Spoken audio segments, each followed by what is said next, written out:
Hey everyone, and welcome back to TimeLapse Earth. Today, we are looking at a quiet revolution happening inside a bioreactor, a revolution that could end global hunger, save the planet, and yet one that governments are actively trying to stop. We are talking about cultivated meat, or as the headlines call it, lab-grown meat. For most of human history, meat has meant an animal, fields, farms, and eventual slaughter. Cultivated meat changes that fundamental equation. Imagine taking a few cells from a living cow, chicken, or pig, a simple, harmless sample, and then placing those cells into a giant stainless steel fermenter, much like the ones used to brew beer. Inside, the cells are fed a nutrient-rich bath, called a growth medium, and they naturally do what they do best, multiply and form muscle and fat tissue. The result, real, actual meat, biologically identical to the cut you would get from a farm, but without the environmental cost, the antibiotics, or the slaughter. The potential is staggering. Cultivated meat requires dramatically less land and less water than traditional farming, and it promises to slash greenhouse gas emissions related to livestock. To its proponents, this is a miracle technology, a necessary solution for a planet running out of resources and heading towards a population of 10 billion people. So, if the science is here and the benefits are so clear, why are governments moving to ban it? This is where the story pivots from the lab to the lobby.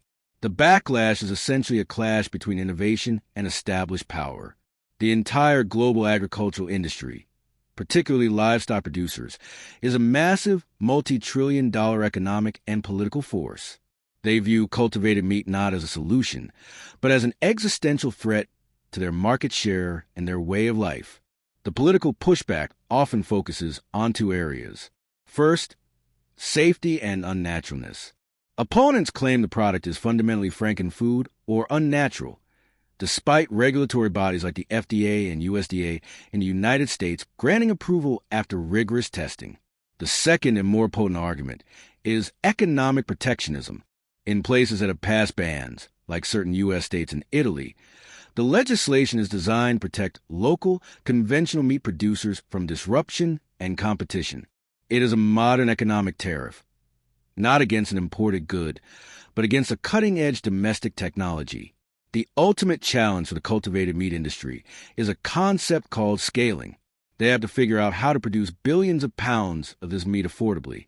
Currently, the nutrient growth medium is the most expensive part of the process, making the final product cost prohibitive for mass consumption. Until companies can drive the cost down to compete with or even undercut traditional meat, these political and cultural barriers will likely remain firmly in place. Ultimately, the cultivated meat controversy is about much more than just what you put on your plate. It is a powerful microcosm of the world's most difficult transition. How do we pivot to sustainable solutions when they challenge entrenched economic and political systems? The answer to that question will determine not just the future of food, but the future of our planet. And that is our deep dive into the food revolution. If you found this breakdown of the science, economics, and politics behind cultivated meat helpful, please hit that like button. Subscribe to TimeLapse Earth for more educational journeys, and ring the notification bell so you don't miss our next video. Thank you for watching, and we will see you next time.